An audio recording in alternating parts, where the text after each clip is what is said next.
ଅବତାର।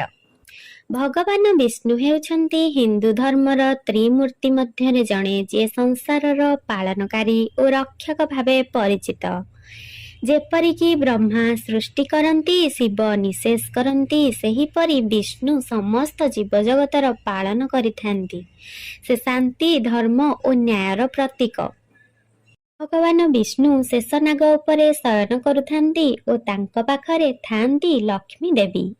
ଯେତେବେଳେ ଧରାତଳରେ ଅନ୍ୟାୟ, ଅଧର୍ମ ଓ ଅସୁର ଶକ୍ତି ବଢ଼ିଯାଏ, ସେତେବେଳେ ମନୁଷ୍ୟଙ୍କ ମଙ୍ଗଳ ପାଇଁ ସେ ବିଭିନ୍ନ ଅବତାର ଗ୍ରହଣ କରନ୍ତି। ସେଥିମଧ୍ୟରୁ ଏକ ଖ୍ୟାତିପ୍ରାପ୍ତ ଅବତାର ହେଉଛି ବାମନ ଅବତାର।